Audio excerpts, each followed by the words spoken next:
My forehead's so shiny. Fucking hell. So have you ever been scrolling through your social media, either your Twitter, Facebook, or Instagram, and noticed that it only shows you things that happen to align with your worldview or your beliefs? So for example, if you think that the moon landing was fake or that the earth is flat, and if you sail off a boat past Australia, you're just going to tip off the cliff and fall into space, then the chances are you'll see people or you'll see things that confirm that, or you unknowingly interact with people who also share those beliefs. That's basically a social media bubble, or as I recently found out, it's called a filter bubble. It's basically this echo chamber of your fundamental beliefs that distort your view on reality, because all you see are things that confirm things that you already think or believe. Then you might think that everything that you're seeing also applies to the real world. So I'll give you a few examples, and for the sake of this video, I'm going to be sticking to Twitter because that's the one I've had the most experience with, that's the one I've used the most. So this happened back in 2016 during the American campaign and elections.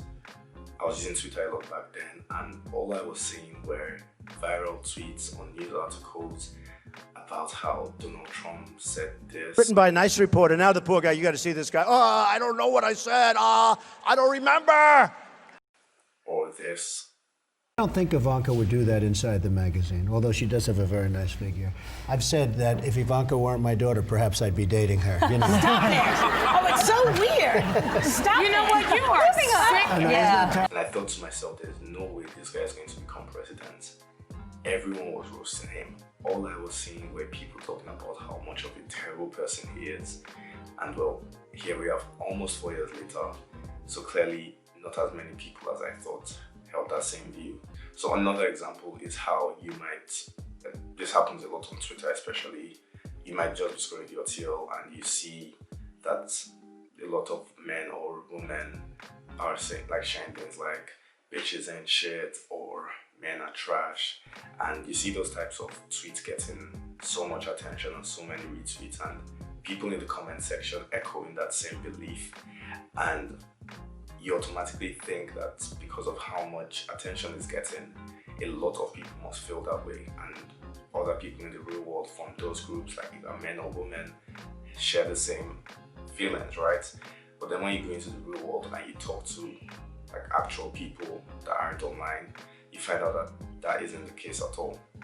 And while this isn't necessarily in line with, or it might not necessarily be in line with your fundamental beliefs, it's still echoing from someone else's bubble because it's still a viral tweet that got shared by them. And although it's going from negative to positive, it still affects your views on reality. It still distorts it. You still go into the real world having some kind of view that people from this group feel a certain way. And that's why I'll say it's called the social media bubble, because it gets popped when it's exposed to the atmosphere that is reality. It's kind of like how I don't see any viral tweets or news articles about the good things that Donald Trump has done.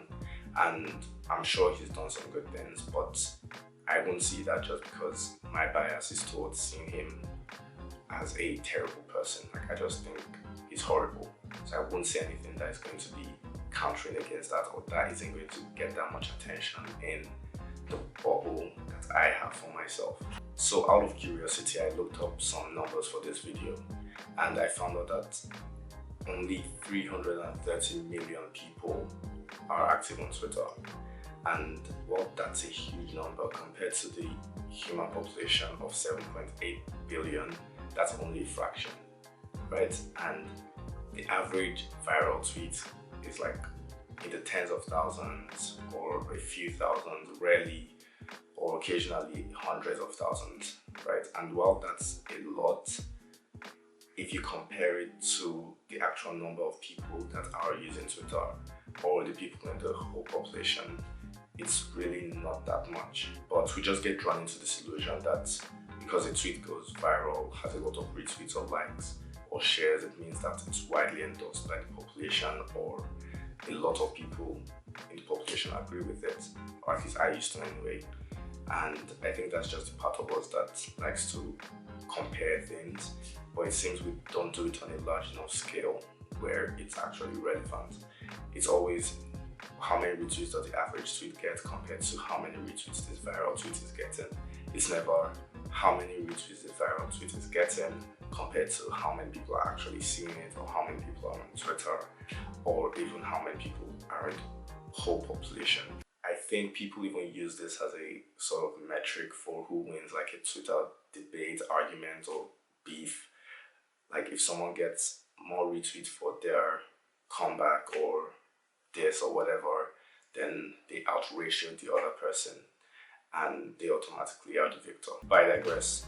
So we think the more retweets that it gets, the louder the voice, the more impactful the voice, and especially when that voice is saying something that resonates with us on an emotional level, either positively or negatively, we think it's something we don't want to believe or something we really want to believe, and we end up having this cognitive dissonance going into the real world and projecting those opinions or statements onto people that that are similar to those groups. Like we think those people are going to be sharing those same beliefs, and when major events like the election happens, we get some kind of shock when reality actually speaks and we find out that that's not the case, especially when it's something positive that you see online that translates to something negative in real life.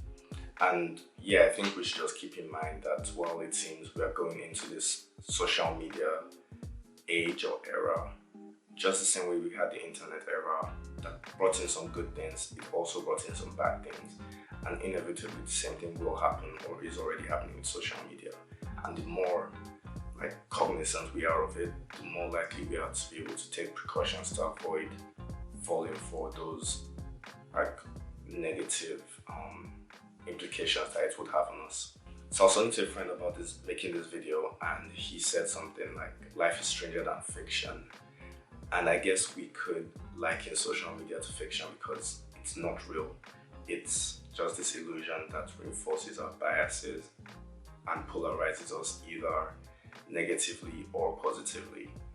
And depending on how much we believe in it, it could end up affecting how we interact with our surroundings and in society.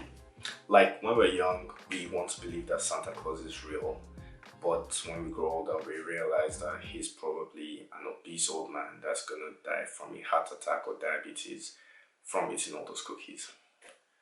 And that shit breaks your heart, man. Like Trump winning the election, it breaks your heart. Like Santa Claus after eating all those cookies, his heart is probably broken. Don't worry, I'm gonna make sure to put an age restriction on this video just so I don't ruin the dreams of some kids out there. I'm not an asshole.